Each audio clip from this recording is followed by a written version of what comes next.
Hi guys नमस्कार सबैजनालाई। आज पनि एउटा नयाँ टपिकमा नयाँ भिडियो लिएर आइसकेको छु। सर्वप्रथम स्वागत छ तपाईलाई सल्यान टेक युट्युब च्यानलमा। साथीहरू, आजको यस भिडियोमा मैले भनेको थिएँ हामीले कसरी वर्डप्रेसमा आफ्नो वेबसाइट बिल्ड गर्न सकिन्छ त्यसको बारेमा मैले पार्ट 1, पार्ट 2, पार्ट 3 यसरी सिरिज नै ल्याउने भनेर। सो गाइज आजको भिडियो हाम्रो पार्ट 1 रहनेछ।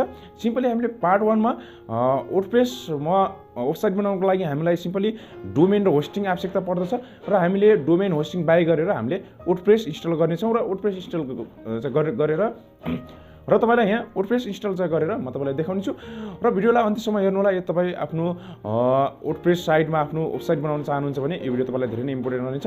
सो गाइज भिडियो सुरु गर्नुभन्दा अगाडि भिडियोलाई गरिदिनुहोस् लाइक र तपाईँ हाम्रो च्यानलमा नयाँ हुनुहुन्छ र अहिलेसम्म पनि च्यानललाई सब्स्क्राइब गर्नुभएको छैन भने सब्स्क्राइब गरेर सँगसँगै आएको बेल आइकन बटनलाई पनि प्रेस गरिदिनुहोस् ताकि तपाईँलाई हाम्रो भिडियोको नोटिफिकेसन सबैभन्दा पहिला मिलेछ। सो गाइज आउनुहोस् त भिडियो सुरु गरौँ। सो गाइज म आफ्नो ल्यापटप स्क्रिनमा आइसकेको छु र त्यहाँ तपाईँले देख्न सक्नुहुन्छ आज हामीले चाहिँ डोमेन होस्टिङ बाई गरेर वर्डप्रेस इन्स्टल गरेर त्यहाँ थिम पनि चेन्ज गर्नेछौँ। सिम्पली यदि तपाईँले डोमेन होस्टिङ कसरी रेजिस्ट्रेसन गर्ने र कसरी हामीले पेमेन्ट गर्ने भन्ने विषयमा मैले भिडियो बनाइसकेको थिएँ। सिम्पली यो भिडियोलाई हेर्न सक्नुहुन्छ जुन मैले अपलोड गरिसकेको छु how to register domain in Nepal भनेर। र यसरी नै यहाँ तपाईँले होस्टिङलाई पनि रजिस्टर गर्न सक्नुहुन्छ र सिम्पली मैले आज यहाँ होस्टिङ कम्पनीहरू पनि केही रूपमा बताइदिनेछु। सिम्पली त्यहाँ गएर पनि तपाईँले आफ्नो डोमेन होस्टिङलाई पर्चेज गर्न सक्नुहुन्छ र पर्चेज चाहिँ गरेर यहाँसम्म आउन सक्नुहुन्छ। र सिम्पली यदि तपाईँलाई यसप्रति फुल्ली डिटेलमा भिडियो चाहिन्छ भने पनि तपाईँले कमेन्ट गर्न सक्नुहुन्छ, म यसप्रति पनि भिडियो बनाउने छु। सिम्पली यो भिडियो मैले बनाइसकेको थिएँ डोमेन कसरी रजिस्ट्रेसन गर्ने भनेर। सिम्पली यसै गरी नै तपाईँले गर्न सक्नुहुन्छ। सिम्पली यहाँ तपाईँले यदि नेपालबाट हुनुहुन्छ भने बबाल होस्टलाई युज गर्न सक्नुहुन्छ। यहाँ तपाईँले देख्न सक्नुहुन्छ मैले यो होस्टिङ प्रोभाइडरको लिङ्क चाहिँ भिडियोको डिस्क्रिप्सनमा दिइसकेको छु। सिम्पली यहाँ तपाईँले देख्न सक्नुहुन्छ यहाँ तपाईँले अनलिमिटेड क्लाउड होस्टिङ लिनको लागि यहाँ तपाईँले 1499 रुपिस तिर्नुपर्ने हुन्छ 1 वर्षको लागि। सिम्पली यो पनि लिन सक्नुहुन्छ र तपाईँ अनलिमिटेड लिन चाहनुहुन्छ भने यसको अनलिमिटेड फिचर रहेको छ जुन 2299 मा आउँछ। कतिमा यहाँ तपाईँले चेक गर्न सक्नुहुन्छ। होस्टिङमा गएर वेब होस्टिङमा जान सक्नुहुन्छ। वेब होस्टिङ यहाँ रहेको छ। अनलिमिटेड होस्टिङमा गएर यहाँ तपाईँले देख्न सक्नुहुन्छ यो बबाल अनलिमिटेडको 2099 रुपिजमा तपाईँले इजिली पाउन सक्नुहुन्छ। यहाँ जति पनि वेबसाइटलाई होस्ट गर्न सक्नुहुन्छ र यसको लिङ्क मैले डिस्क्रिप्सनमा दिनेछु। र सिम्पली यदि तपाईँ इन्टरनेसनल पेमेन्ट गर्न चाहनुहुन्छ भने पनि यहाँ साइट कन्ट्रीमा आएर साइट कन्ट्रीबाट तपाईँले इजिली यहाँ तपाईँले मन्थली रूपमा $2 $5 तिरेर होस्टिङलाई लिन सक्नुहुन्छ। सो गाइज मैले होस्टिङ डोमेन अलरेडी तयार पारिसकेको छु र यहाँ तपाईँले तयार पार्नु होला र मैले तयार पार्ने भिडियो पनि यहाँ मैले बनाइसकेको छु यो डोमेन रेजिस्ट्रेसन। यदि तपाईँलाई यसबारे पनि फुल्ली रूपमा भिडियो चाहिन्छ भने पनि तपाईँले कमेन्ट गर्न सक्नुहुन्छ।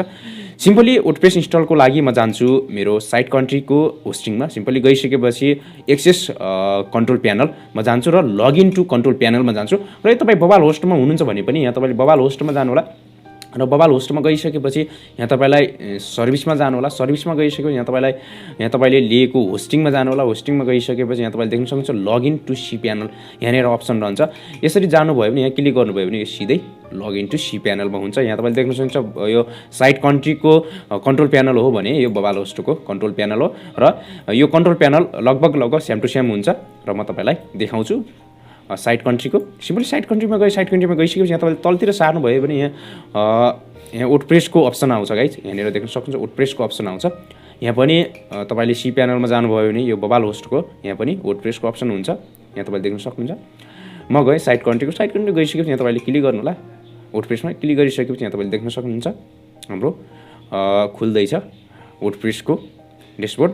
सिम्पली यहाँ आइसकेपछि यहाँ तपाईँले देख्न सक्नुहुन्छ इन्स्टल नाउ भनेको छ। सिम्पली हामीले इन्स्टल नाउमा क्लिक गर्नेछौँ।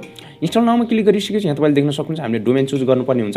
यहाँ मेरो थुप्रै डोमेन छ त्यसकारण यहाँ डोमेन सब डोमेन छ त्यसकारण मैले यहाँ डोमेन चुज गर्छु एउटा। यहाँ तपाईँको यदि एउटा होस्टिङमा एउटा मात्रै डोमेन एड गर्नुभएको छ भने सिम्पली यहाँ तपाईँलाई कुनै पनि अप्सन आउँदैन। यहाँ तपाईँको अलरेडी डिफल्ट डोमेन नै रहन्छ।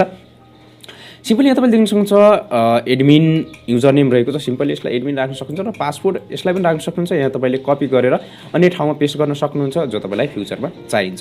सो गाइस पासवर्ड पनि यहाँ तपाईँले चेन्ज गर्न सक्नुहुन्छ र त्यसपछि यहाँ एडमिन इमेल पनि चेन्ज गर्न सक्नुहुन्छ। एडमिन इमेल पनि मेरो यहाँ अलरेडी रहेको छ। सिम्पली यति गरिसकेपछि यहाँ तपाईँ तल सार्नुहोस्। तल सारिसकेपछि यहाँ तपाईँले देख्न सक्नुहुन्छ इन्स्टल अप्सन रहेको छ। इन्स्टलमा क्लिक गर्नुहोस्। सिम्पली इन्स्टलमा क्लिक गरिसकेपछि यहाँ तपाईँले देख्न सक्नुहुन्छ चेकिङ द सबमिटेड डाटा भनेको छ। सिम्पली हामीलाई कुनै पनि सेकेन्ड लाग्दैन, 5 सेकेन्ड लाग्ला। सिम्पली इन्स्टल भइसकेको छ। यहाँ तपाईँले देख्न सक्नुहुन्छ यो हाम्रो साइट हो जसले हामीले न्यू ट्याब गरेर मैले ओपन गरेँ। यो कस्तो देखिन्छ, यस्तो देखिन्छ। यो कुनै पनि डिजाइन छैन। यहाँ भर्खर हाम्रो साइट बनेको छ। यहाँ तपाईँले देख्न सक्नुहुन्छ मेरो डोमेन रहेको छ 99file.in रहेको छ। सिम्पली साइट कन्ट्रीमा गएँ त्यसपछि यहाँ तपाईँले देख्न सक्नुहुन्छ यो भने वर्डप्रेसको लगइन प्यानल हो जुन हाम्रो डेशबोर्ड भनिन्छ वर्डप्रेसको। सिम्पली यहाँ तपाईँले देख्न सक्नुहुन्छ हाम्रो डेशबोर्ड खुल्छ 99links.in/wp/admin रहन्छ। सिम्पली यसमा आएर यहाँ तपाईँले जुन अगाडिको पासवर्ड यहाँ राख्नुपर्ने हुन्छ एडमिन पासवर्ड राखिसकेपछि वर्डप्रेस एकाउन्ट खुल्छ। सो गाइस यहाँ खुलिसकेपछि आज हामीले गर्नु भनेको थीमलाई चेन्ज गर्ने हो। जुन हाम्रो यस्तो प्रकारको थीम छ आज हामीले यो थीमलाई चेन्ज गरेर देखाउने छु। सिम्पली डेशबोर्डमा जानु होला। डेशबोर्डमा गइसकेपछि यहाँ तपाईँले एप्रियन्स अप्सन देख्न सक्नुहुन्छ। एप्रियन्समा थीम अप्सन देख्न सक्नुहुन्छ। थीममा जानु होला। थीममा गइसकेपछि यहाँ तपाईँले देख्न सक्नुहुन्छ यहाँ थुप्रै थीमहरू छन्। यिनी थीम जुन डिफल्टमै दिन्छ। सिम्पली हामीले एड न्यू गर्छौँ। एड न्यू गरेर नयाँ थीमलाई हामीले इन्स्टल गर्छौँ।